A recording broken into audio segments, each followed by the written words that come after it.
everybody. Good evening. 7 o'clock on the dot. I am excited. I am fired up for tonight. This is the Yard Sign, everybody. Jonny Torres, your host as always. We appreciate you for listening, watching, whenever, wherever you may be doing so. It is the most important, relevant podcast in Florida politics, and we've got an incredibly special guest for you tonight. Kind of been working on the scenes for this for a little while, and excited to see it come to fruition. But lots of topics, as tonight is debate night here in Florida, and certainly Florida's going to be watching, but I can assure you the rest of the country is going to be watching as well, as Governor Ron DeSantis takes on former governor and current Congressman Charlie Crist in the one and only debate, I believe, that's going to happen before Election Day, as we are now 2 weeks away from the big day, even though lots of people have already voted. And we're going to get into a little governor debate preview as our opening topic of the day. Also, thanks to our special guests, we're going to be talking a very important topic that really has also shifted politically, I'd say over the past decade at least, and that would be criminal justice reform. And then inflation to the moon. Is it going to be the element that takes down Democrats here in the midterm elections, as again, they are trying to make the conversation everything but the economy. All right, so let's go over to the big table as we have Anibal David Cabrera, my co-host, joining me as always, and State Senator Jeff Brandes. Hello, gentlemen. Hello. Good to be with you. Well, man, incredibly exciting, to have you. Certainly when I was working on the government side, I got to see you a lot more often. Hasn't been the case, obviously, since pre-COVID, but awesome to have you here in our studio. I'm always excited to kind of pick your brain because while, much like this show, while we all kind of tend to fall on the same side of the aisle, we have very different perspectives, very different ideas. And certainly when it comes to ideas and comes to having a vision for the state of Florida and for policy in general, again, you're, right up there as one of the most creative minds, I think, in public policy. I would say, along with, our good friend Jamie Grant, there's very few guys, I think, that really take the time to think about what's next and how can we fix things and actually make things better, rather than just kind of piling on laws year after year. Yeah, I agree. I mean, it's so much of politics. I think the big thing that I've learned after the last, decade in the Florida Senate is, it really takes a vision and a champion to get stuff through the legislative process. Mm-hmm. And you have to, so many legislators kind of come in and they don't really know what they want to work on. And so they're kind of like the dog that caught the car and they're like, what do I do now? Yeah. And so I think what made our team difference is we thought like there's one big idea in every area of public policy, and we wanted to find out what that big idea was, and we wanted to work on that. And so we'd spend our summers working on the big idea and then and be able to present those. And so I think every area of public policy has a big idea. Now, we don't do healthcare or some of the other areas, but sure. Criminal justice, property insurance, transportation, housing affordability, all areas that I thought, let's find the big idea in these areas and try to drive those forward. Well, and again, it's one of those things, you don't want to spread yourself too thin. I come from a marketing background, and when I'm teaching people how to do marketing, I say, kind of pick somewhere to start small, and then build on that. Because I think too many people come in and try to do everything all at once. And actually, a lot of the candidates, as I get to meet them, going into their campaigns, that's usually my first question. What is it that you want to accomplish? What motivated you to run for office? And if you can't answer that, you probably shouldn't be running for office. Yeah, I would think that most candidates actually don't know what they're ultimately going to end up doing. Like they're like, oh, we're going to come and reduce regulations, lower taxes, and whatever else. So right, they'll have the third thing, right? Yeah. But when they get in, they're like, all right, now I have to fix the fleet vehicle program for the state of Florida, or now I have to address the flood insurance market, and they have no background in that, and so they have to quickly figure out how do I find the experts, who's got the best ideas, what is my true north as far as public policy goes, and how do I begin to now educate the legislature and educate my colleagues that my policy is the right way to go forward. You're now termed out, unfortunately. That's the look today. This is called this is cool. I love it. No, I love it. Termed out look. And hopefully we'll have a great win. In Nick DeSegli, to take over your district. He's a good buddy of mine. But given now versus, when you were green coming in first year, what's been the biggest change? Because I think about just in terms of leadership, all the different personalities we've seen over your time in the Florida legislature, what has been the biggest change that you've come across as you're now kind of exiting the legislature? I think my big takeaway is everything in Tallahassee is tactical. There's no strategy. Mm-hmm. And so if you think about that, like, how do we actually put together and solve these problems strategically when every 2 years we're doing tactical moves? And we don't know whether we're moving the ball 5 years forward or we're moving it 5 yards back or we're getting sacked. Is it because of the short terms of? I think it's because you have 2-year speakerships and 2-year Senate presidencies and a 4-year governorship, and the governor can wait them out. And, the speakers have their 1 or 2 priorities that they want to get done, and they may not be the priorities of the next person. I mean, we understand, like, we've gone years where we've voted to put billions of dollars away for roads. And then the very next year we've decided to get away from those roads completely and put all that money back in the budget. Why? Because you went from one Senate president to the next Senate president. Sure. And so, there's not a lot of continuity of ideas. And therein lies, I think, one of the big challenges Florida faces is, I'm a fan of term limits. I'm a product of term limits. Had there not been term limits, I would never have gotten in the Florida Senate or Florida legislature, probably. But at the end of the day, like, I think term limits probably in Florida are too short. Like, I'm probably closer to like 10 and 12 than I am, a hard 8. Okay. But also the speakerships and Senate presidents, she should actually be 4 years. Well, and I think back at looking at the impact that you've had, not only in your district, but really on policy statewide, I would tend to agree with that.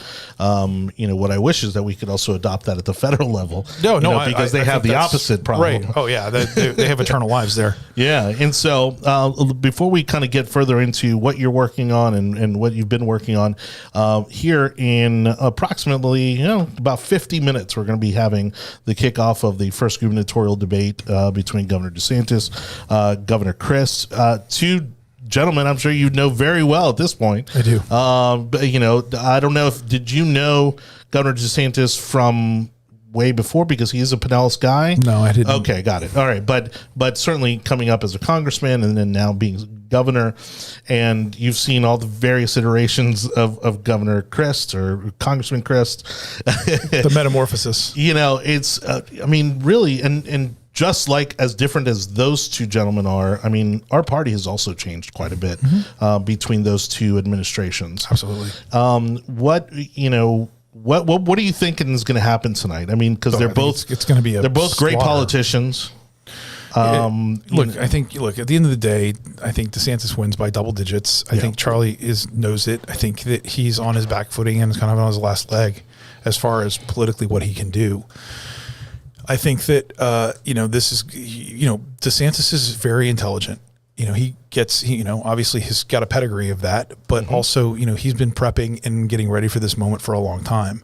And so, and he's got a lot of wins under his belt, right? I think had he done nothing else but keep the state open during COVID, I think that would have guaranteed him re-election. Sure. And I think that one area, that one political move. And what I love about it is, I tend to lean more libertarian than most of my colleagues are. Yeah.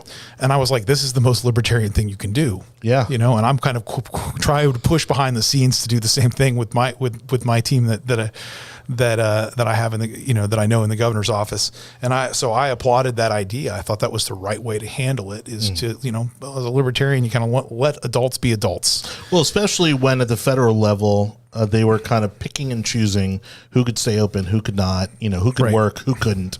In my opinion, realistically, you can't really shut down the entire country. No. Well, define an essential worker for me. Right. Good luck. Yeah, exactly.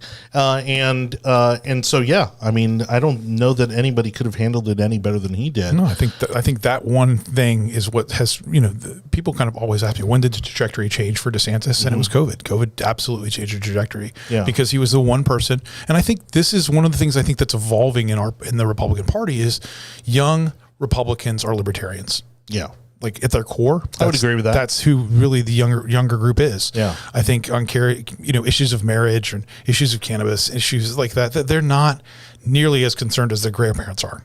Well, and again, I would consider you a next generation Republican, and again, along the likes of, as we mentioned earlier, like Jamie Grant, and, some of the younger legislators that have kind of come through and really made some incredible changes within the state, to kind of get us up to speed. Well, I mean, they've said it, it takes one or two of us to stand out there and say it's okay to have these conversations as a Republican. And I think that's one of the larger shifts that I've seen occur, right? I mean, you can't imagine like a decade ago, people talking about marijuana policy, as a regular course of discussion in the Florida legislature. Now it happens every year. So I think that to me is exciting and it just kind of highlights the libertarian shift. And I think that's what I brought to the legislature was this kind of libertarian bent where I was like, listen, you guys want less government and I want a lot less government. Well, and I also appreciate that you were also never afraid to go into the uncomfortable rooms. No. Where most of the people in our party are. Yeah. And when I represented Senator Rubio here in the Tampa Bay region, I went to those uncomfortable rooms. I went to those events where we weren't normally welcome. Sometimes I wasn't even invited. I just show up. But I think that's a better start. That's the way you start to make waves. That's the way you start to make, relationships and start to kind of break some of those stereotypes. When you actually start showing up and build relationships in those rooms where you're typically not expected to be in. Right. I mean, I think everybody has an opinion and everybody wants to be heard. And sometimes just sitting down and listening to them is enough. Yeah. Right. They just want to share their perspective. And I think you come in to the legislature with one perspective, and then then during the summer, what you should do is be quiet and listen to what your community's perspective is. Now, I'm not saying change your values. I'm not saying you're true north, but you got trim tabs a little bit here to trim your ideas up so that you can find how to make it work. Yeah. As far as the debate goes, Charlie, also a great debater. Not that he has a lot to work with, He's going to attack him on property insurance. That's probably his number one attack. He's going to attack him on abortion. His number two attack. Yeah, that's what I was going to ask you, actually. I think those are the two big issues that he tries to bring back home again and again and again. I think other than that, what is he going to take him on? Taxes? Nope, I'm going to do that. Hurricane response, the governor's been fine on that. I think, and done a great job. I think you're going to see, a vision for the state, I don't think that there's a lot that there's not a lot he can go after right now. Well, the past governor actually made a comment on Twitter saying that he was going to hold the governor accountable in this debate stage. Do you think he's going to go anywhere besides the topics you just discussed?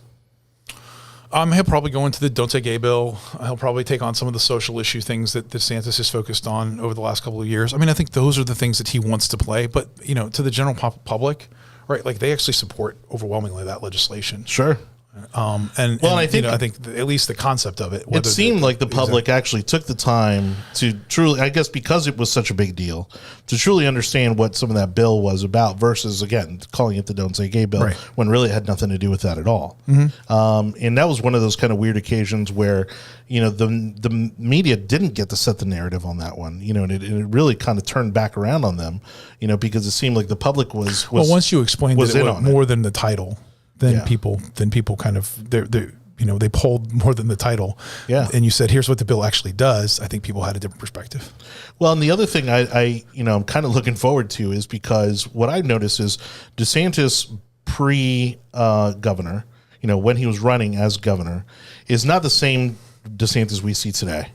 We've seen him adopt some Trumpisms, and some of his mannerisms, speech, and probably aggression. The aggression, I think. Well, and again, coming from someone who came up through the grassroots, right, like Tea Party, all that kind of stuff that got me kind of fired up and got me engaged.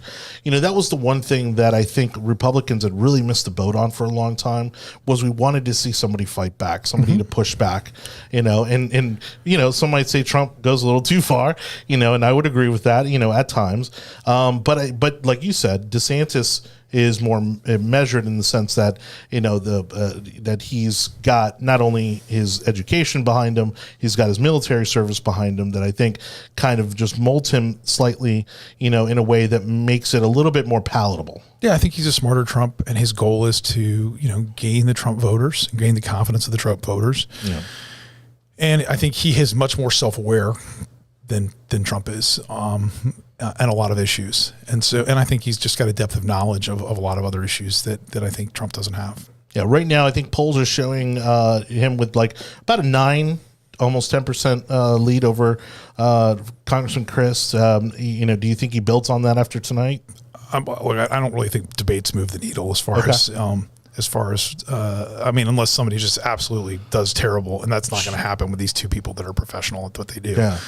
So I don't think the debate moves the needle at all. And I think things are kind of overwhelmingly in DeSantis' favor. I think he's, money advantage. He's got 10-1 what Charlie has left. And I think therein lies the challenge is that the Governor Chris never got his message out. He was just nowhere near able to get that out.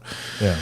And whoever helps him pick running mates, is just that's the kind. This thing is his whole kind of campaign has kind of been a disaster from the start, and really it's like failure to launch. Well, but even Carla was one thing, but Annette today was also just as terrible. Yeah, it's all failure to launch, right? He just has never got really going, and DeSantis kind of his rallies are thousands of people because people believe that he may be president of the United States, sure, and so they want to get on the bandwagon early and support him. But he's he's such a political figure on Fox anymore that he's kind of got that persona to him, and so as politics is fame for ugly people for the most part, and so so I think what you see is he's politically famous. I mean, his is like one of the most politically famous people that we have in the country right now. Now, we got you on a tight schedule tonight, so let's wrap up the topic on this question. Did you have one more thing? Yeah, there was a second tweet that Charlie Chris made a comment of in regards to defeat fascism, defeat DeSantis. What do you think he's going for that? I have no clue. He's just trying to time to Trump. I think he's just right. I don't even know that well, first of all, I don't even think he knows what he's talking about there. I think he's, who knows? Who knows? Yeah. That's a comms team tweet. Yeah, of course it is. Yeah, of course it is. Also, I'm also loving the idea of the number of Hispanics that are starting to I think that's the big shift that's occurring right now in Florida. Right now, at the moment, they say that Florida Hispanics voters are giving the governor 51-44 statewide, and then 56% of Hispanic voters approve of DeSantis' job performance these last 6 months, heavily in the Cuban American and Puerto Rican communities. So what I think you're going to see is DeSantis is going to win by, let's just say he wins between 8 and 10 points. That means the House is going to come back with 2/3. The Senate will likely come back with 2/3.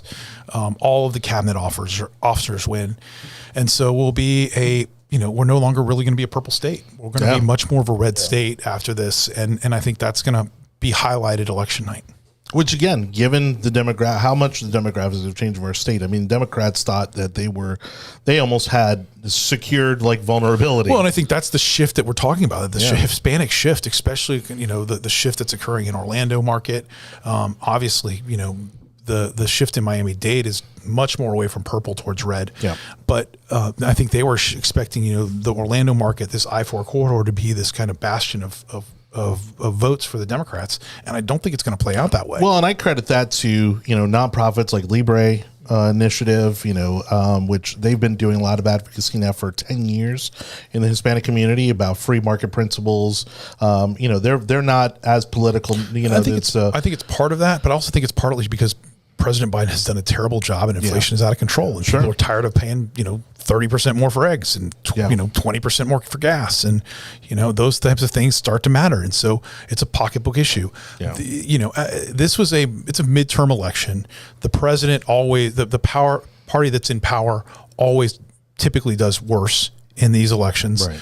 But when you have a president like Biden who is really struggling to kind of do anything in every sense of the way, to move forward at all, and you have these real problems like inflation that are really hurting people's pocketbook. I mean, it comes back to it's the economy, stupid. Right. And at the end of the day, the Republicans are going to take advantage of that and then ride the lightning here to election night. So knowing that the governorship is really starting to pull away from this race, do you think that helps down ballot? Oh, 100%. Okay. Yeah, of course. I mean, if you're voting for a Republican for governor, you've already committed, right? You're going to vote for the ag commissioner and and the CFO and the AG. You're not going to be bouncing around between R's and D's. Like you're like, hey, I've made a decision here, and I'm going down the ballot. And when you start getting voter fatigue, you start looking up and you're like, well, I got a bunch of R's here. I'll just keep going with the R's. I think that's what happens. And I think overwhelmingly you're going to see, but more than that, I think it's whose voters turn out, right? Like what Democrat is really excited to come out and vote for Charlie Crist and his running mate, who I don't even know. And that's what's going to happen in a lot of the state House races and state Senate races. And frankly, because that momentum has been with the Republicans so long, the money has all been with the Republicans too. And so they've been able to outmessage 3, 4, 5 to 1 their Democratic opponents in virtually every race that they're playing in. So let's close it out with this. Charlie looking like he's going to lose. He's from your backyard. He's from Pinellas County. He's gonna be coming home soon. What's next for Charlie Crist? Oh gosh, who knows? Does he go back to Morgan and Morgan? Yeah, no, I don't think so. I really don't think so. I mean, I think hopefully he rides off into the sunset. Mayor of St. Petersburg? No, It's one of the few jobs he has I just don't not think done. he can get away from it. I think it's just so ingrained in his blood, and I don't know what he does. all the Red Bull. I he completely drinks. forgot that he was the education commissioner. I completely forgot that he was an attorney general. I mean, these State things I senator, had no attorney idea. general, He's played education everything commissioner, except mayor of Treasure Island.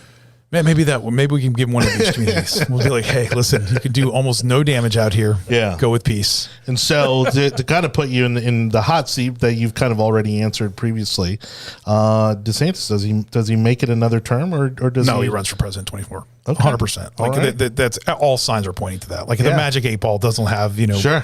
isn't going to happen on it. My caveat has always been like, okay, if Trump is not able to run for it doesn't matter. The litany of reasons right now. It doesn't matter whether Trump runs or not. Okay. This is his free shot. Yeah. Right? You've got to run in 24. Listen, if we learned anything from Bobby Jindal when he ran, like ex-governors don't do nearly as good as current governors do. Yeah. Right? And same with Jeb. Explanation point. Like, I mean, you ex-governors don't do as nearly as well as current governors do because you need that pulpit and you need that momentum that's generated while you're governor. Yeah, because you can make headlines. Correct, right? You can make the news, right? And nobody wants to talk to the which actually he's been on Fox. very good at. I mean, his team's 100%. No, hey, listen, he is a phenomenal team. Yeah. That finds these issues and then makes the most of them. Well, we were talking about before the show, we were talking about rock stars coming out of your office, and Chris Spencer. He's fair. I mean, you will never hear me tell my team anything other than they're fair, and they know this. They've come to accept it. But I've been a great team. Yeah, I mean, you just said you've had again some real standouts. RJ, Chris, RJ, Chris, Vanessa, Melissa. I mean, we've had a great group of people. Caitlin, that have come out of our team and have gone on to do great things. And to me, that's the most exciting thing as a legislator is to see your team kind of grow and go on and take the knowledge that they've learned while they were working with you.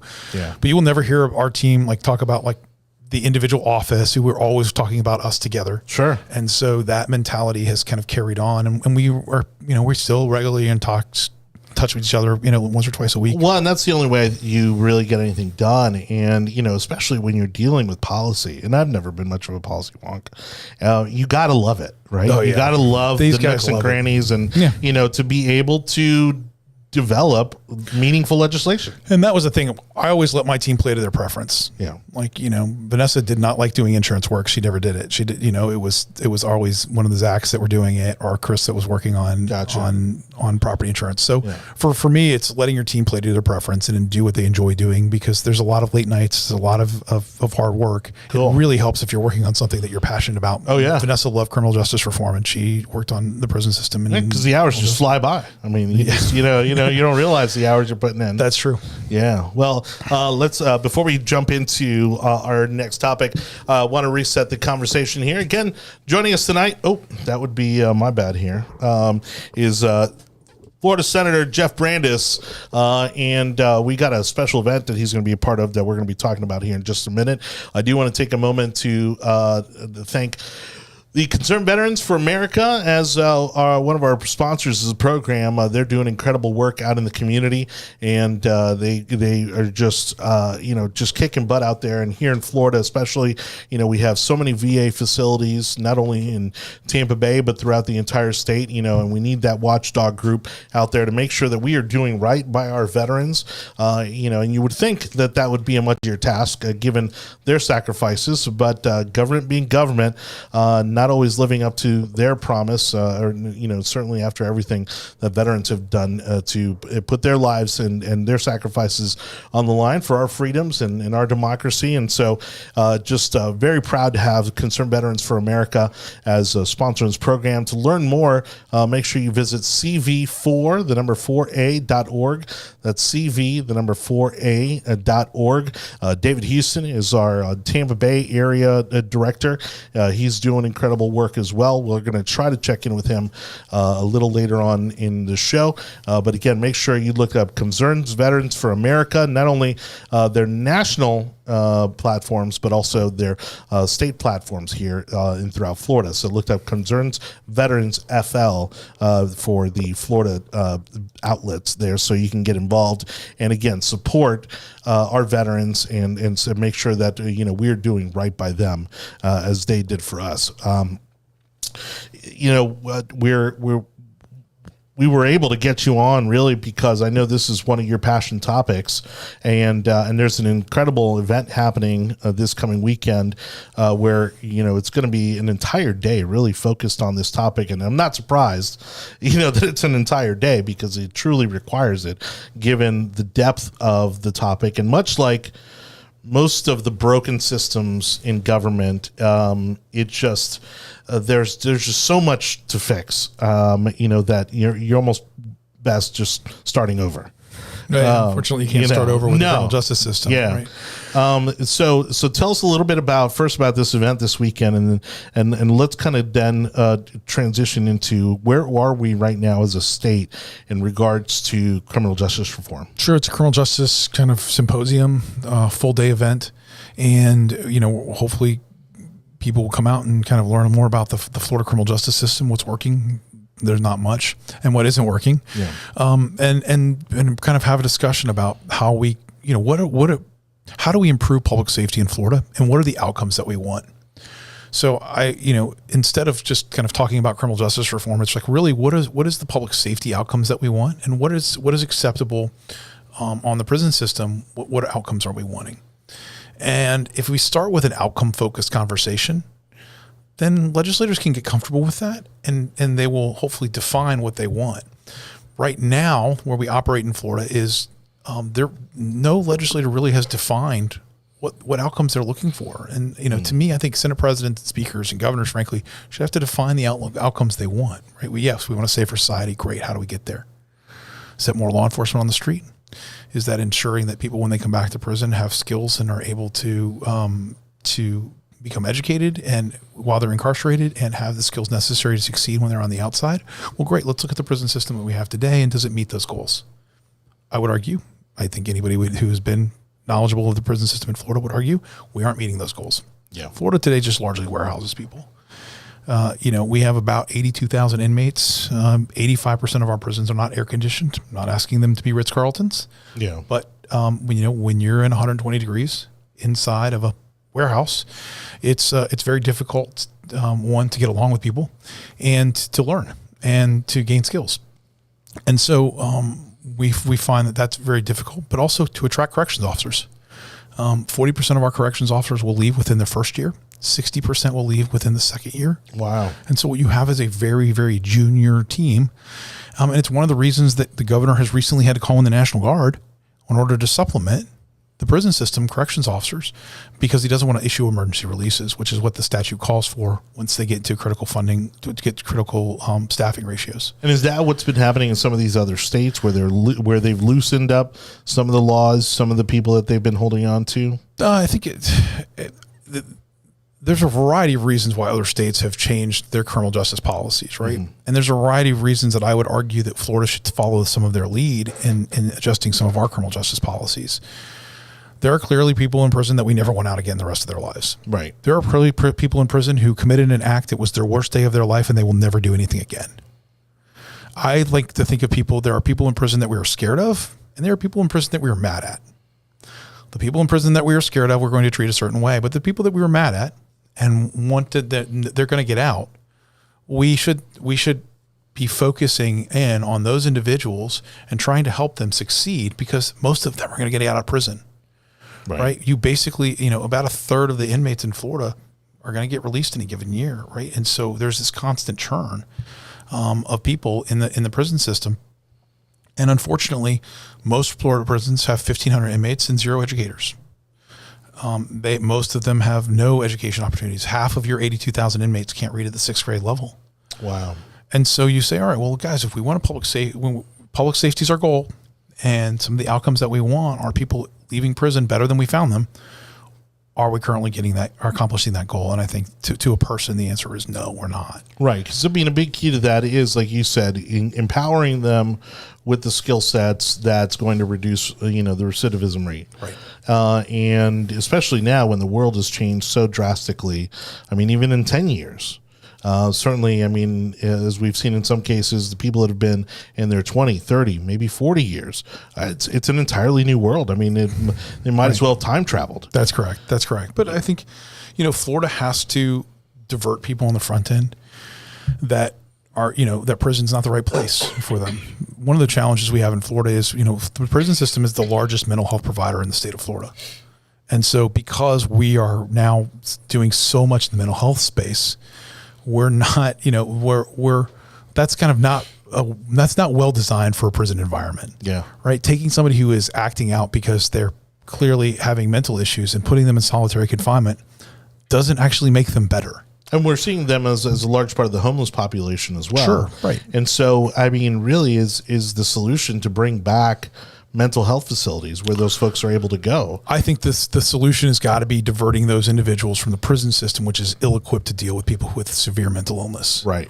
And whether that's kind of state hospitals, or whether that's community treatment, there has got to be alternative solutions, because that is not what prisons are designed for. Well, and I would imagine the guards in those systems also aren't educated or well equipped to handle those individuals appropriately, and don't understand, right? Don't understand a lot of the mental health challenges they're dealing with. They're not licensed psychologists, right? They've got 6 weeks of training, right? They're not prepared for people who are clearly having all kinds of different mental health issues. I think that's just speaks to the challenge of the changing nature of the Florida prison system. But I think it's larger than that. It's like we have to be able to define our goals, and we have to be able to move in the direction of figuring and focusing on what outcomes we want, and then adapting the best practices to get those outcomes. To me, it's that simple. Of course, behind that, the steps to that are billions of dollars in spending, changing quite a few of our laws. Right. Florida is one of the few states that has both an 85% rule and no parole. Which means you're going to serve 85% sentence, whether it's nonviolent or violent offense. And there's no possibility for parole for virtually any Floridian in the prison system unless you were incarcerated prior to 1983. Wow. So the people there's still parole commission that still grants people parole, but those people have been in for a long time. Yeah. And so, I think Florida should have a conversation about bringing back parole. I think you should have a conversation about 85 to 65% to nonviolent offenders. We know that the leading thing that we can do to encourage people to engage in activity while they're in prison system is to reduce a portion of their sentence. Now, I'm not saying you do it for the violent individuals, because they're the people that you're scared of, but the people that you're mad at, let's have a conversation about what their world should look like and how we can incentivize them to do the right thing while they're incarcerated. Well, and also a lot like we're seeing primarily on the cannabis front. Where people have been incarcerated for small amounts of cannabis, and there's, varying degrees. I'm sure you know better than I as to the extent of, the time that they've been given, for those crimes. I would imagine there's other crimes out there in a similar way that, over time we just don't look at those crimes the same way that we may have back then, and probably they would not be sentenced the same way. Well, I think therein lies one of the challenges of the legislative process in Florida is, generally it's a kind of a set it and forget it model when it comes to criminal justice policy, right? And then the move is, clearly there's still drugs in the streets, so we need to make our sentences harder and harsher. Well, that isn't always the solution, right? If most, for example, most people who are users are also dealers. Right. Right. And so there's this very big gray area between somebody who's a user and who's a dealer and who's a true dealer, right? Like a kingpin. Right. Because oftentimes the low level guys get caught up in the kingpin laws. Mm-hmm. And, these people are just addicts for the most part. Yeah. And we do a very poor job of treating them as addicts with an addiction that we need to address. And I'm somebody who believes that addiction should be addressed as like a mental health or a healthcare issue. Well, and a lot of times it is. More so than a criminal justice issue. It's a way of self-medicating. That's exactly right. Yeah. So, but I think what I'm excited about is we've been able to make this a Republican conversation. Right. Correct. Right. And I think that's the big shift that's beginning to occur is to say, hey, there are actually Republicans. And if you look at the states where they're having the most change in their criminal justice system, it's actually Republican states. And so what are some of the things that you saw during your time in the legislature where we were maybe able to move the needle, and where do you see the most opportunity for the upcoming legislatures to make some change? Well, there's virtually unlimited opportunity. I mean, working on criminal justice policy in Florida is a little bit like being a firefighter showing up to a building and every room is on fire and you're the only guy there and you've got to figure out where to start. Right. Right. And I figured out, listen, the way you start on this is you don't grab the hose, you grab the radio and call for help because you can't do it all yourself. Yeah.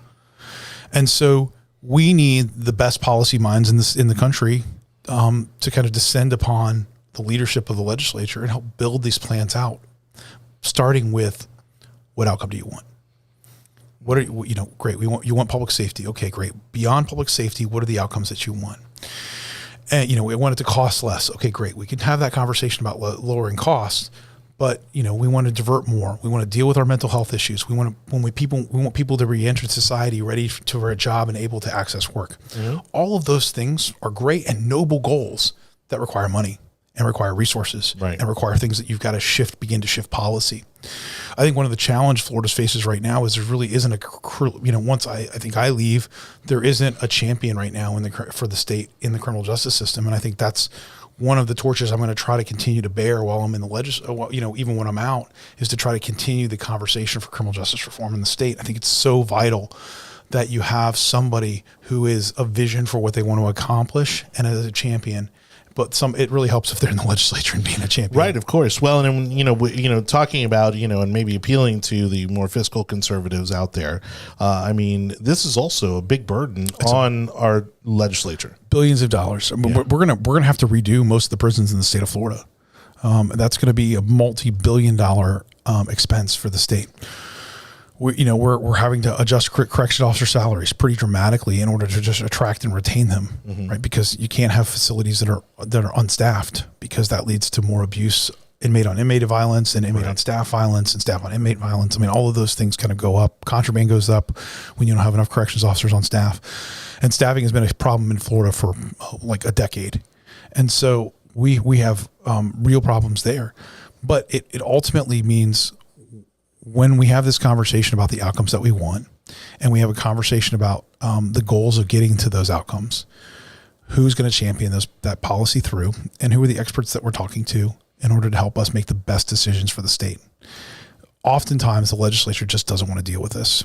And unfortunately, the Sheriff's Association has been, the Sheriff's Association has kind of been a little, they want more resources. Yeah. But they don't want to deal with the prison system portion of it, which is draining more and more resources and basically pulling resources out of local policing. Yeah. Because we have to spend it on the correction system side. I would love to put more police officers on the street. I would. But we have this massive hole that we've got to fix in the prison system of those that are already incarcerated.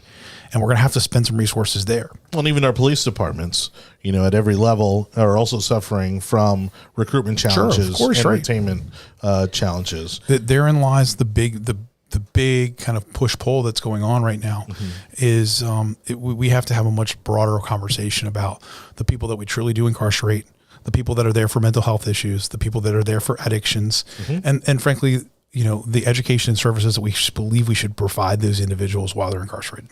Now, aside from the event, well, first of all, what what are you looking to accomplish with the event? What are the goals for this event this weekend? Is it takeaways? Is it awareness? Is it solutions? What are you trying to accomplish this weekend? I think the big goal is to begin to build the grassroots support for a larger conversation on criminal justice and prison reform in the state of Florida. Yeah. I think that's kind of the big overarching goal. And I think this is the start of a conversation. And it's, encouraging legislators to visit prisons, encouraging them to understand this. Most legislators have had very little interaction with the correction system as a whole.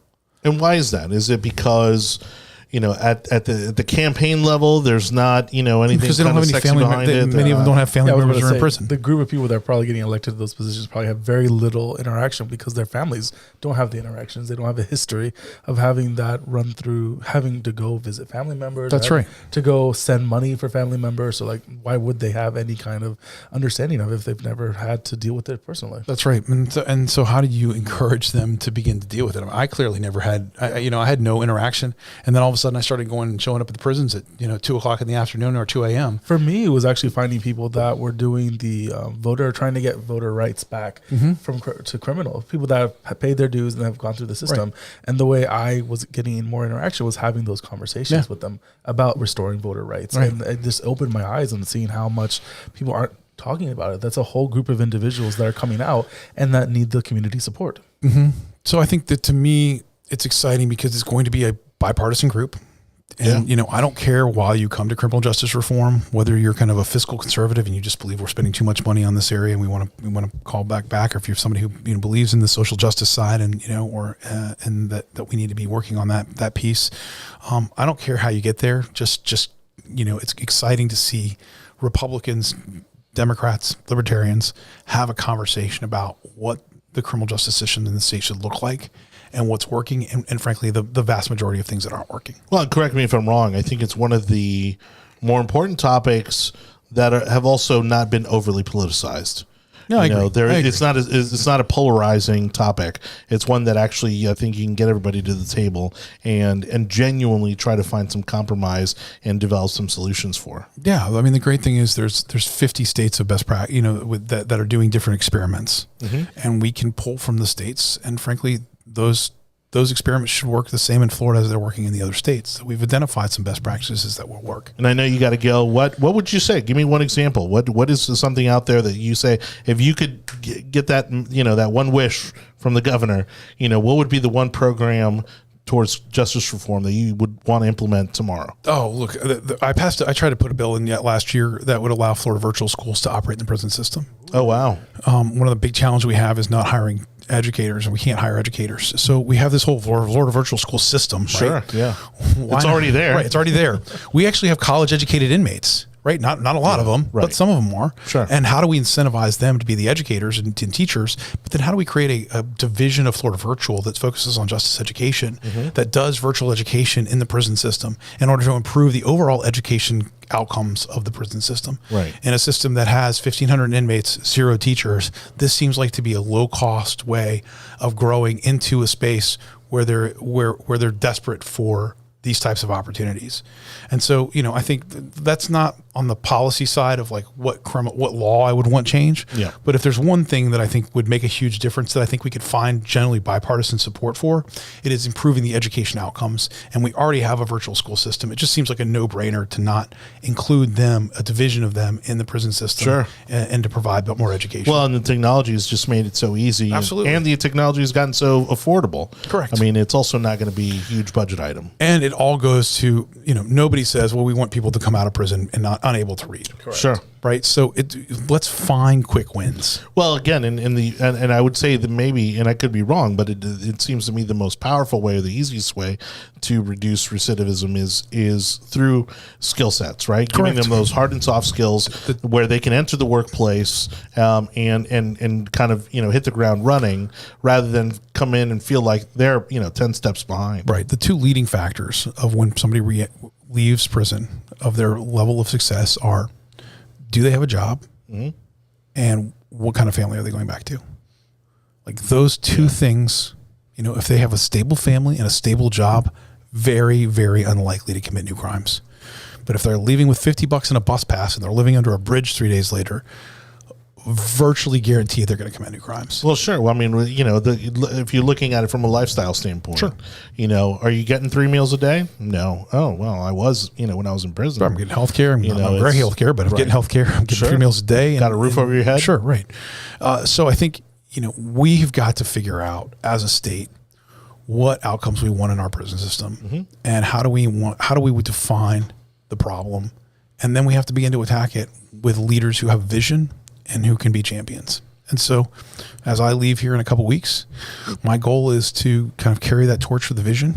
I'm excited to have these conversations, but also to help identify and then teach champions in the legislature to have a passion for the criminal justice system, as I have over the years. Well, and again, given your tenure, I mean, I think, obviously you have plenty to offer to, the legislators that are going to come after you, and, hopefully you'll have an open ear and somebody will step up and want to carry that torch for you. Again, I appreciate your service into the legislature, and thank you for also your friendship. You've always been, available to come and speak at meetings and even doing stuff like this. Give us the details on the event this weekend. I don't have the details. Okay. You got to go to somebody. You got to go to somebody else. I was just asked to come speak, and so I'm excited to do that. And I'm pretty sure Don sent it to me in the email. You can look at that. So. Yeah, I'll pull that up. But we'll also make sure to include it in the description of the event here. Perfect. Here it is. So it is event information. Horizon Communities in Prison. Horizon Communities in Prison and Florida Prison Allied Partners present Tampa Bay Criminal Justice Summit. It's going to be October 29th, 8 a.m. to 4 p.m., full day. It's going to be a lot of content, but a lot of amazing content that it will be at Tampa Prep. So 727 West Cass Street, it's right there in the heart of downtown. And again, this is going to be an incredible group of people getting together here to brainstorm and try to, find some solutions, some common ground, and hopefully keep the ball moving in the right direction. I hope so. All right. I know you got to get going. I appreciate you. No, my pleasure. Thank you so much. Great seeing you again. And please keep us in the loop on everything coming up next. You got it. We'll do it. All right. Talk to you soon. State Senator Jeff Brandes joining us here on the Yard Sign. Thank you, everybody, again for listening and watching wherever you may be doing so. Don't forget, you can subscribe to the audio version of the podcast on all the podcast platforms out there. There was especially the ones at the tech overlords at Google. I messed up my own my own little riff there, but it's Apple, Spotify, Google, Odyssey, iHeartRadio, you name it, we're there. Again, look up the Yard Sign on your favorite podcast platform. Also, thanks to Concerned Veterans for America for their sponsorship of the program, cv4a.org. That's cv4a.org. Do we want to try to check in with David Houston? All right, let's see if we can go ahead and get that update from him as we get an update here on Concerned Veterans for America.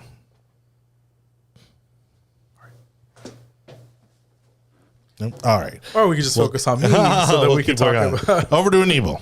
So on international news, we have the upcoming introductions of a new prime minister in the UK after the disastrous 43 days of the prior prime minister. She actually almost fell in front of King Charles.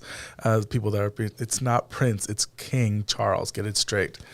In other news, Pakistan is still dealing with a one-in-a-century flooding, with 1/3 of the country underwater.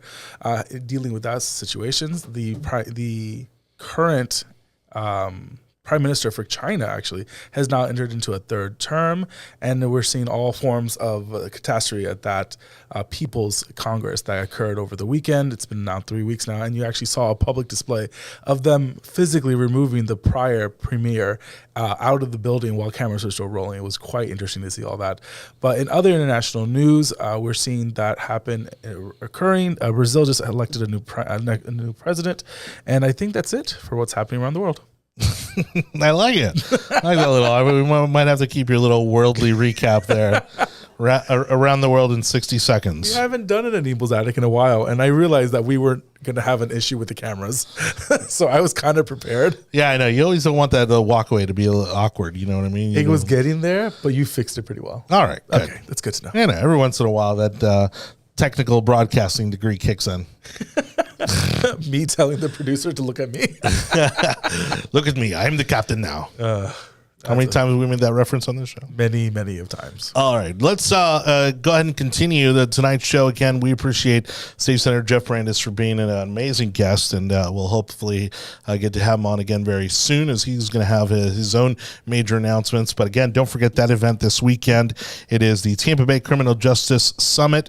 It's going to be 8-4, Tampa Prep, downtown Tampa.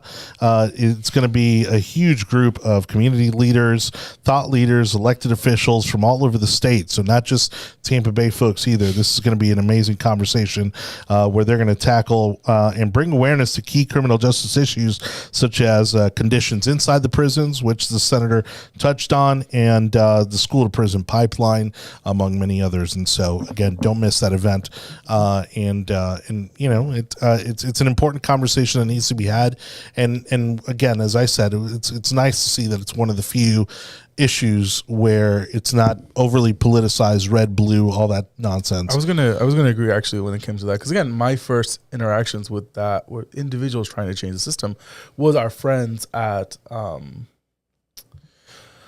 oh my goodness, they're the ones that are trying to get rid of restore voting rights. Oh right, for those that have gone through the system and they've lost them, and they're trying to get them back. Which I meant to ask the senator about, because of course they had that policy where felons were restored their voting rights, but then there's been a lot of misunderstanding as to who can and can't vote. Correct. and unfortunately there's been some who have been caught voting, but what we're learning very quickly is that they weren't doing so maliciously. Again, the voting the law wasn't very clear, and also they were still allowed to register, which again that also sends the wrong message. Because if you're not eligible to vote, then why are you being allowed to register? Something else I think is going to come down the pike, we've seen in blue states, is them trying to get rid of bail reform. Get rid of bail. Sure. Yeah. Which is causing havoc in Illinois, California, New York. And because these individuals are not even being able to stay in the system, they're getting removed immediately because there's no bail. And so there's no mechanism to keep these individuals that have caused large harm to stay in the system unless they do something capital. Yeah. Well, and we got the guys here from both Horizon Communities, and we got my buddy Don here, and so I'm guessing that's one of the other issues that's probably going to come up on Saturday, right? Is bail reform, because I certainly understand the advantage. And I certainly understand, why these states are doing that. But again, it's kind of like, the implementation, I guess, has just kind of gone all wrong. And you're seeing a lot of issues in other states. Yeah, I don't have an issue when it comes to bail reform. I have no issues whatsoever. I think, like you just said, these very left, very blue states have taken it upon themselves to either get rid of it completely or have made it to where there's so limited limitations. Yeah, you can't just rip off the Band-Aid. Yeah, it becomes a huge problem. But then I also agree that people can't can't go to prison and stay in prison because they cannot afford the bail. There has to be some form of understanding and wiggle room in that situation. Well, yeah, that's the thing. I mean, you've got somebody who maybe was arrested for stealing something at a retail store that was maybe worth $20, and all of a sudden, because they can't pay bail, now they're stuck inside the prison system, because they weren't able to afford somebody to bail them out over $100. Thank you. Thank you, Laura, for letting us know about the Florida Rights Restoration Coalition. Yeah. Thank you very much. So those are always good things. Do you want to hit the next point? Yeah, so let's go ahead and jump into tonight's next topic. Again, thank you everybody for watching. Don't forget to follow, subscribe, click the like button, and ring the bell and all that good stuff as you watch tonight's show. We've got inflation to the moon, talking economics, Anibal's other favorite topic, other than the monarchs. Can we calm down? Well, no, even Jeff Brandes mentioned it. He talked about how that's going to be maybe the deciding issue in these midterm elections at every level, both here in Florida and across the country. They have not been able to figure out, how to solve this. They know how to figure, and this is my frustration with it. They know how to fix it, but they don't want to admit that they know how to fix it because that would have to admit that their economic policies are wrong. I don't know how you fix inflation without jacking up unemployment. There's really no way to do it. The goal. Right. But see, the Treasury knows that. The Fed knows that. Everyone knows that. Everyone's talking about it. they didn't want to. They don't want to be the bad guy. So we need parents and we need adults back into the White House and back at the Fed, because what they should have been doing is they should have been raising interest rates slowly 2 years ago. Slowly bringing it up a quarter, half a quarter. Like that should have been slowly moving up. Instead, we're getting 75 basis points, an entire point, and people are freaking out because it's causing huge problems. Now, it's not causing as big of a deal if it would have happened in 2008, 2009, because a lot of homeowners don't have arms, and so their adjustable rates are not adjusting because interest rates are changing. Majority, almost, I think it was like 82 to 90% of the country who has a mortgages have fixed rates. So that's not causing havoc on their side. But we were a nation that got very used to cheap money. Yeah. And I mean, we've had, but like you said, on average, it was like between 2 and 0.1% inflation increases the last 5 years. The time to have kind of start to turn the lever would have been when things were good. Honestly, the beginning of 2021 would have been the start of it. We had inflation still at January of 1.4, February was 1.6, and then it just started ticking up more and more. And the problem is this: we're not that bad compared to the rest of the world. Sure. Great Britain is at 10%. I think Germany's at 11%. Brazil was at 18%. Well, and that's what Pelosi and a lot of the Democrats were on the Sunday talk show saying. That's the worst They're thing like, to well, say. everybody's dealing with inflation. Yeah, but I am not an elected official, so I can say something like that. You're an elected official. You cannot say things like that, because I don't care what's happening in Germany. I care what's happening in my city, in my state, in my grocery store. And don't get me wrong, do I know how much milk costs at the grocery? No. And I have no idea, honestly, but I'm assuming that it's high. Yeah. It's almost as high as a gallon of gas, which you also have done thanks to your lovely hybrid over there. I still pay like $25 to get a full tank of gas. It's absolutely insane. Well, and again, there's no good way to fix this problem. No, it's going to be painful. The way you fix inflation is by cooling the economy down. And the problem is, and what people don't understand, is that what's happening now is normally as inflation increases and as interest rates increases, then people don't want to buy, people don't want to build, people don't want to invest. That is not happening. We had an unemployment rate that dropped again. We had employment of 287,000 last month. Things are going faster than we were expecting. And so, we've gained an extra few million people in the job market, and companies are like, it took us forever to get these people a few months ago. Why am I going to let them go now? Even though we're about to get into a recession. And that's a whole nother thing. No one's talking about what a recession is anymore. What we were taught was that a recession is 2 quarters of negative growth. And because the Biden administration chose to redefine what that was. Yeah, but that's because of an election. So right now, you have half the country thinking that they're not in a recession. Well, you have maybe a quarter of the country thinking that there is no you recession. have the media. Yeah, and then you have the rest of the country thinking it's definitely a recession because I'm taking less money home. So the value of my money has decreased significantly compared to what it was last year. Yeah. So I don't know. I do know what's going to happen. It's going to hurt come Q1, Q2 of next year, and we just have to get through this election cycle. But it's gonna be rough. The way you cut inflation is by you cutting the spending of the federal government, and that's very difficult for a lot of people. But right now, I mean, again, Democrats are just obsessed over what's happening in Ukraine, and I know you think too. We should just keep printing money and giving them a blank check. I never said that. You have not shown any opposition to the billions of dollars that we've given to the Ukraine. I have never said that we should be giving them a blank check. I feel that. You haven't opposed a single. When have we ever talked about opposing anything here? But when we've talked about the amount of money that we've been giving them, it's like, I don't care what it takes. However money it takes, let's just keep on giving them money as long as it keeps us out of getting involved. National politics and foreign policy are two completely different things, and we should keep it at that. How convenient for you. If only it actually worked that way. They'll be back. I understand what you're trying to do, and you're trying to bait me into this argument. Well, the other thing too, with the big misstep here with the Biden administration is that they've obviously burned the bridges that they needed to keep our gas prices low. Oh, today was a nightmare. And you saw what happened today, right? No, that's what you're here for. and so they continue to tap into the oil reserves, which again is going to put us into a horrific spot. That causes now, even more what I problems. loved was Biden trying to explain how no, we're getting rid of this gas now, but we're going to buy it at a lot cheaper than what it is now, as So- if like somehow he just magically controls the market, and he thinks that he's going to replenish our reserves with $70 a barrel. So that was actually very strategic of him to give a percentage amount of how much he was willing to pay for it to go back. Oh, he said $70. Yeah, I know. That's Oh. per gallon. Not So- a percentage, but yeah. Well, that it sets the bar of how much the floor is going to be when it comes to the per barrel of oil. And I think that is now having some people have a conversation of, okay, so we can kind of get in if we know that the president is already, again, this isn't policy. He just said it randomly. And Yeah, but now you've got to spend all this money to refill the reserves. Yeah, I mean, now people are trying to figure out what's going to happen. But the problem is this: we have a huge issue that, I mean, he could have restarted the Iranian project and be able to get that. He went to Saudi Arabia, gave the guy a fist bump. He's completely destroyed local and domestic production.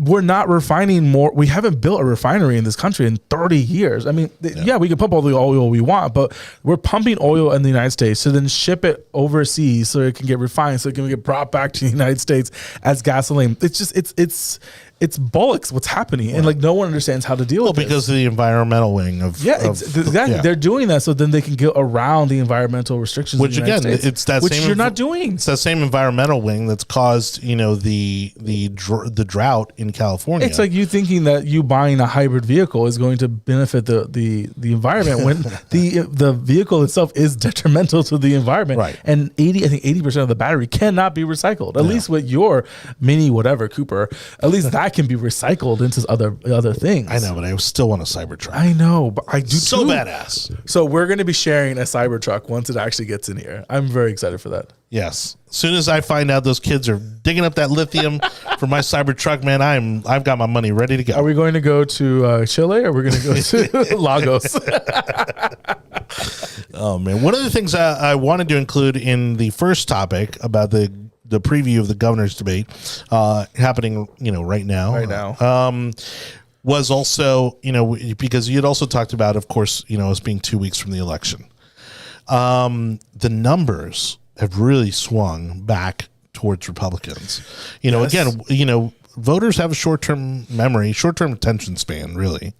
Well- And I feel like the dust has somewhat settled on Dobbs. Yes, on the abortion issue. Those who were fired up got registered to vote. Some of them have probably already voted or will vote. But of course, the big question is that enough to defeat Republicans in the midterm? I'll say this. Yes. So I'll say this. I think what's happened now is people have realized what the decision didn't really affect them on their day to day when it came to having abortions on demand. Most laws already had, Exactly. most states already had laws in place for that. Exactly. So we already had that kind of contingency in there. So really, that wasn't that big of a deal once the dust settled. Yeah. The second point of that is that at the end of the day, you look at your checkbook, and because of that, you really determine how you're going to vote. Now, I look at Kanye. I mean, whatever Kanye wants to do, that's. Can we not talk about Ye? Even though I believe he's about 10 years into our future. That's been my wife's definition. God. Is that Lord help us. that Ye is about 10 years into our future. So because of that, I am perfectly fine with hearing what he has to say. He speaks to us in our future. Man, I don't know what look, I think had he stopped at the abortion thing, oh man, he'd be a champion right now. He would be. I mean, think about this. The abortion thing for his community is crazy. Think about how big of a statement that was that Google actually censored all the stories that came out about him making that statement. Yep. Because that's how powerful that is. If he had stopped there. but people like him don't know where to stop. Like that's a whole different conversation. And the truth is that, I've watched documentaries on him. I've watched a lot of video of him because he's a fascinating individual. He's shaped a lot of pop culture. I mean, he's a billionaire. Incredible. Well, and again, people want to belittle him and say that, he's off his meds and things like that. And there may be some truth to that. He's still influencing culture. But he still influences culture. Exactly. I mean, those tennis shoes that you see people making fun of, they're the most comfortable things. I got to wear them. I was like, oh my, I'm not going to buy them. It's $1,000, but they are very comfortable. And I was like, and it's because he took out the fashion part of it and did more like ergonomic, whatever the word is, for it to feel better. But I think it made people understand that, look, yes, he's crazy, but a lot of people that are geniuses are crazy. And that's what's going on in that situation. I will say this. Dana Perio made a comment today, and she was very correct to say, is that yes, the wave is starting to break. We still have a little bit under 20 days, 14, 15 days now before the voters start, before the election day, and it's breaking in our direction. Do not measure the curtains yet. Do not overestimate the wind. Do not do anything. Continue to run like if you're running 5 points behind. Because the worst thing to happen is that for the wave to occur and it not to occur in your district because you weren't out there.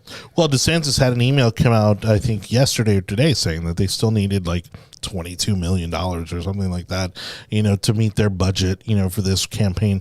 Meanwhile, I mean, again, reports are showing he's 9 points ahead, and possibly will be in the double digits once election day comes around. I mean, which would be the biggest spanking the Democrats have gotten since Jeb Bush.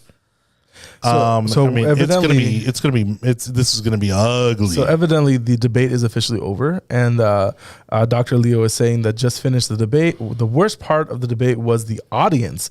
People need to calm down. People are saying that others are saying that there was very strong opinions against the current governor, and so it was opinions from who? The audience. So evidently it might have been a left-leaning room.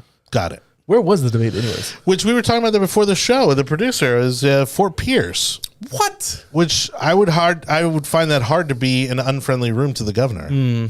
I'll have to see, Leo, if you can keep on talking about what's going on in the comments. But it's also C-SPAN, so I wouldn't be surprised if all those people were handpicked to go. They bust people in, probably like from West Palm Beach, like the Russians. The West Palm Beach Democrats. They probably came up to Fort Pierce. Probably.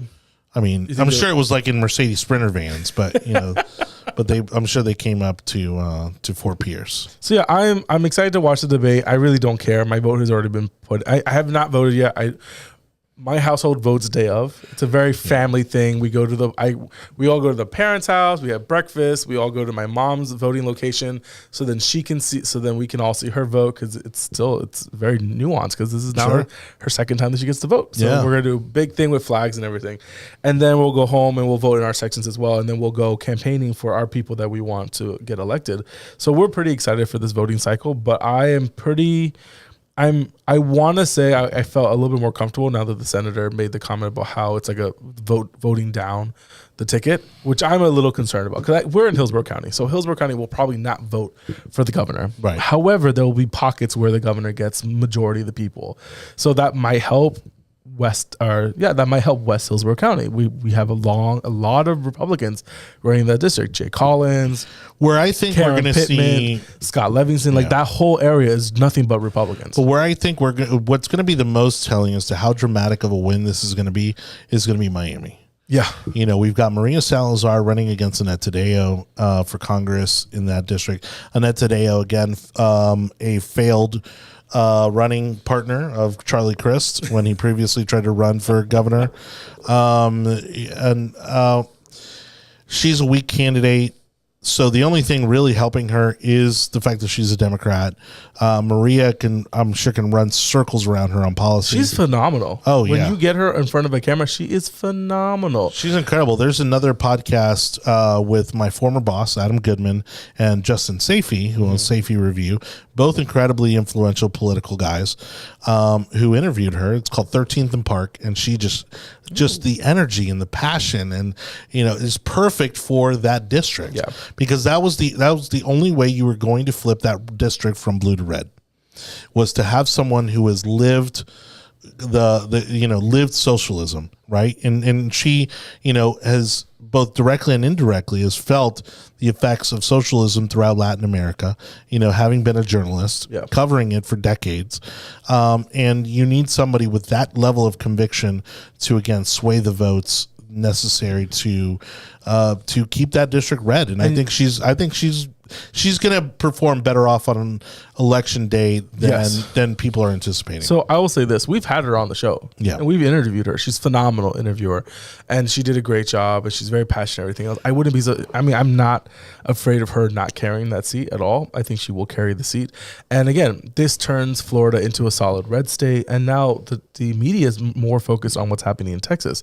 And every cycle they say Texas is going to go blue, Texas is going to go blue, and what happens? Texas never goes blue by 4 to 6 points. So I don't know where people are coming at it when it comes to that, but I'm very excited to see what the governor's race in Texas looks like, the Senate races in Texas.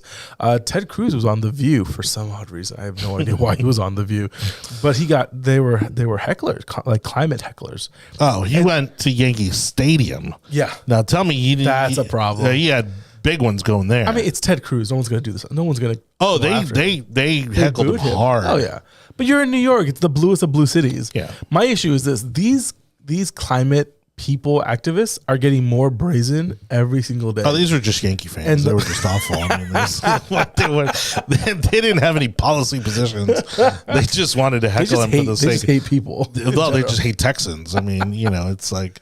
Well, half of their companies have gone to Texas. So I don't know well, New Yorkers just hate everybody. That's half of those New Yorkers that are at the stadium vacation here in Florida. Right, I don't know what their problem is. Yeah, it's a bunch of haters. I don't understand those people at all. Anyways, the climate change activists are becoming more and more brazen, and I wouldn't be surprised if they're the ones that caused the apocalypse. Honestly, well, you see the whole. There have been multiple movies where they've done something stupid, like release monkeys out of. Well, they had the whole tomato soup on the Van Gogh, which at first, I mean, everybody was horrified, but then you come to learn the artwork's protected by glass. Well, a lot of its stuff is now protected by glass because of what happened, I think 4 or 5 years ago with an activist.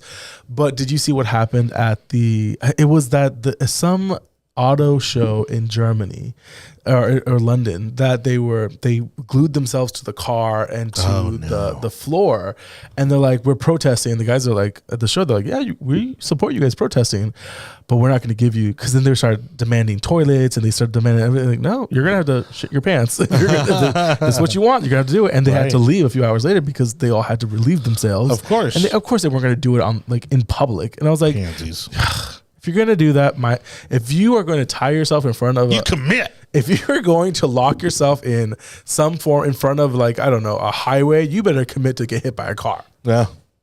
I'm okay with that. No, really. I mean, if you're going to go all the way. I mean, the gluing thing, though, is new and stupid, in my opinion. I don't understand. Didn't they kill horses to make that glue? Like, that's a thing, right? Why would you be using synthetic? But really commit. I mean, where are the handcuffs? Where are the zip ties? Where are the, Well, zip ties are plastic.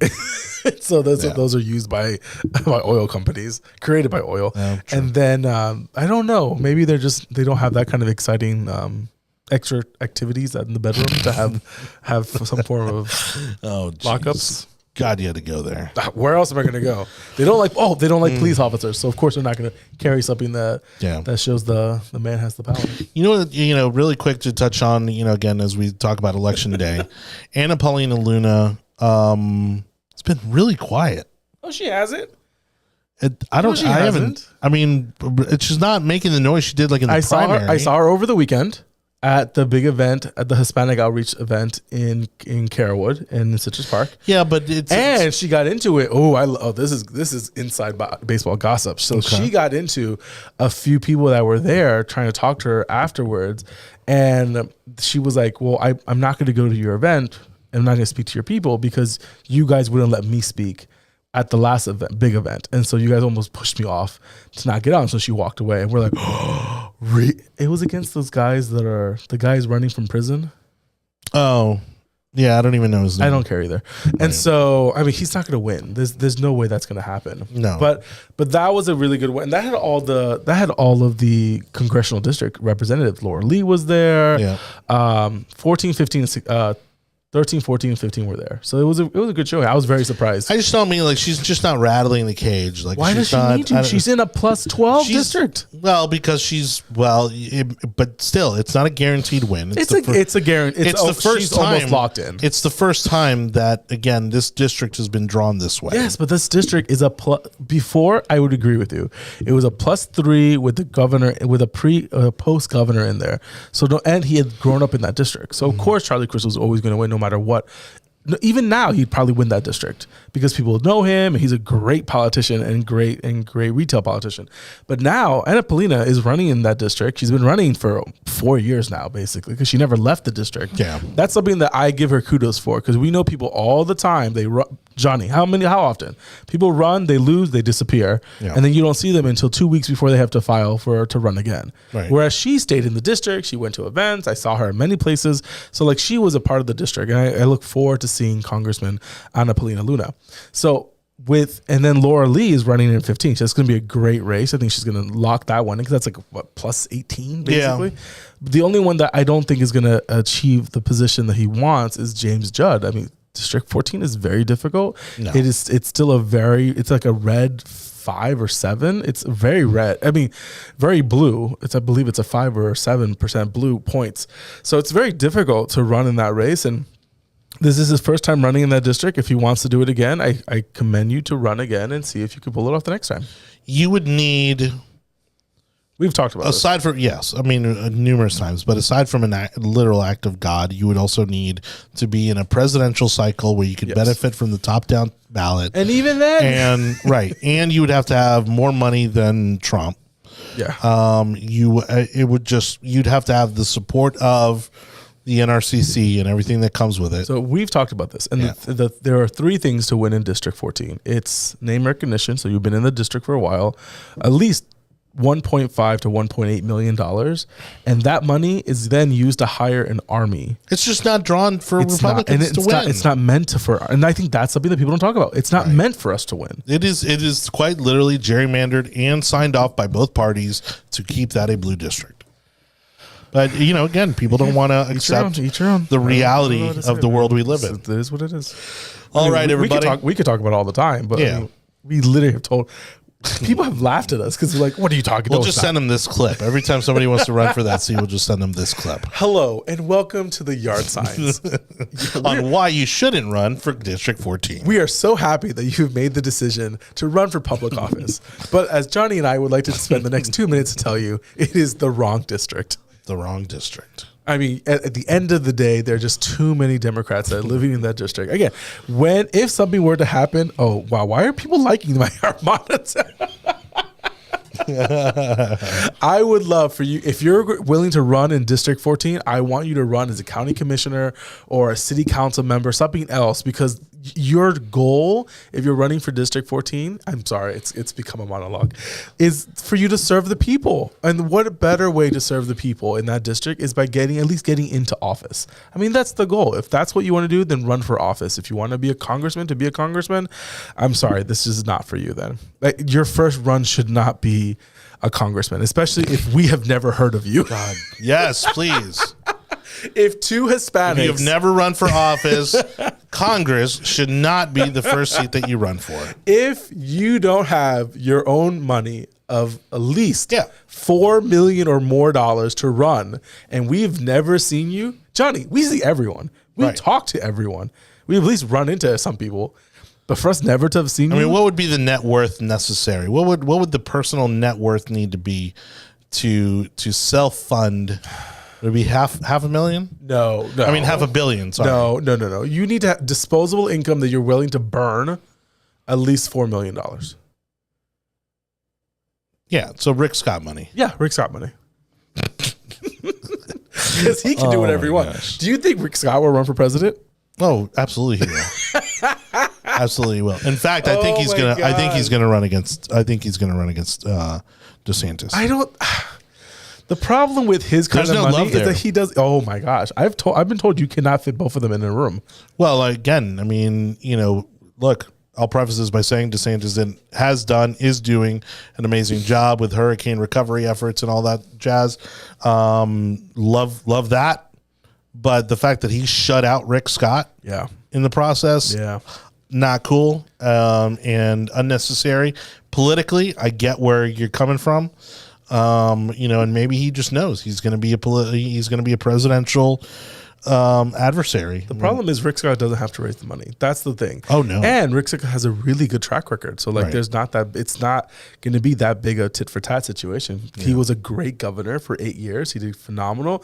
When you see the hat comes on for The Navy hat? oh, it's a whole different person, and I love it. I'm there for that Yeah. when he becomes a different person because he's being honest, he's being true, and he looks different when he does that in those situations. Now, You're right. It is a different side of his personality. and I love it. that comes out. I'm all about it. And then when he does the in-person like groups of people, like he does 20, 30, 40 people events, those are phenomenal. You get to shake the hand, you get to talk to him, he'll give you a card. He sometimes even gives you his cell phone number so like you're able to communicate with him. Don't get me wrong, the head tilt to the side I could do without. But it's a good look. It's a good look for him. Now, Ron DeSantis is the current governor. People are loving him. He's going to do a phenomenal job. If he wins by more than 10 points, he's going to run for president. Aesthetically, DeSantis has the whole package. Well, he's not as tall. He's got the beauty pageant wife. He's got the good-looking kids. Kids are The phenomenal. kids that are still 10 So and under. young, yes. And so people love that kind of fairy tale stuff. I think that's going to play into his favor. But those are both very, very smart guys. They're very smart guys, but are they smart enough to know if Trump jumps in to not get in? I don't know, man. I don't know. Can you imagine 3 candidates from Florida? Yes, I can, and that's the problem. God. We already had that situation. We had Jebby, we had Marco, Right. Yeah. but we didn't have a third. Well, Trump wasn't in Florida yet. No, he wasn't still in New York. He was still in New York. and we quasi had 3, and with the president in there. So we already had that situation. Yeah. I don't think Marco's going to run again. I don't think that's going to happen. I think he's already concerned about becoming sitting senator. The risk you run is Trump taking you down the way he did all those other guys and basically bumping you down a notch like for good. Yeah, and that's the problem. I can definitely see him doing that to Rick Scott. I mean, no amount of money is going to protect you from Trump. No. All right, we're going to try one more time. Again, we just love having Concerned Veterans for America as our sponsor on the show. We get them on the show. You can also check them out on our brand new website. Hey, yeah.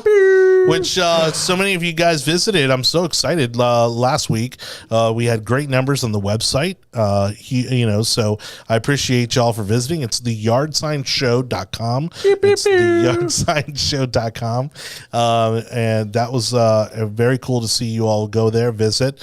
You can learn a little bit more about yours truly, and learn next to nothing about Anibal. I like to be like that. I'm very, very mysterious. Yeah. I don't like people knowing much about me and my life. It is what it is. I apologize. How convenient. How convenient. I just got the co-anchor situation. Please. I haven't had that in a long time. You haven't missed a show like in 2 years. All I'm saying, I've been a regular guest, and now I get the co-anchoring site. I'm very conflicted. I'm so happy. Yeah. Don't make me go back on it. I'm right? so the Academy. Thank you so much. Oh wow, you cut me off.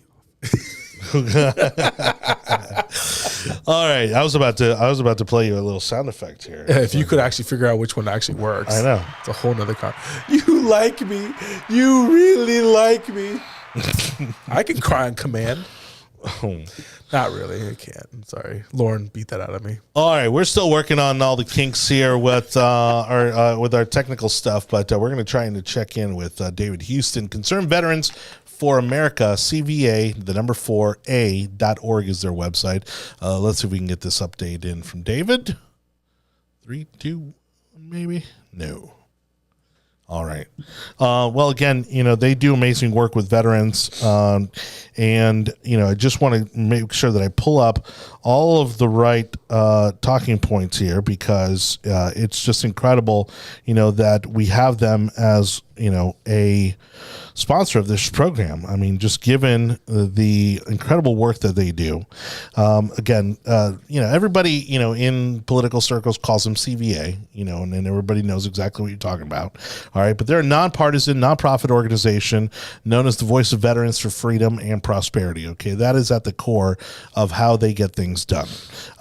They specifically and most certainly are laser focused, let me tell you, on working to hold the VA accountable. I mean, if you want to talk about any changes the VA has been making that have been beneficial to veterans, it has been largely due in part to the work that CVA is doing.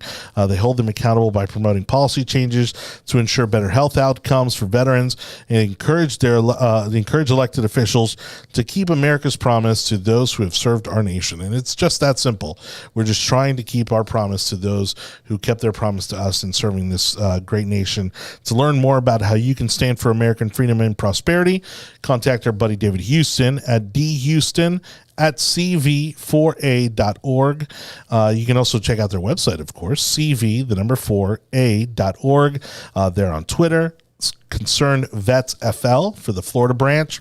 It's Concerned Vets FL, or of course search for them on Facebook, Concerned Veterans for America, Florida. All right. And that's for everything happening here in Florida. They do tons of events. They're doing voter outreach. They do fundraisers. They do all kinds of really cool stuff. And again, you don't have to be a veteran, or don't have to be from a family of veterans.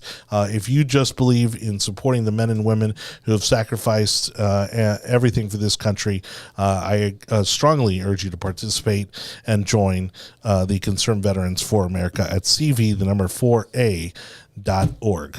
All right. I think on that note, we're ready to bounce out of here. This is a great show. Thank you again to State Senator Jeff Brandis.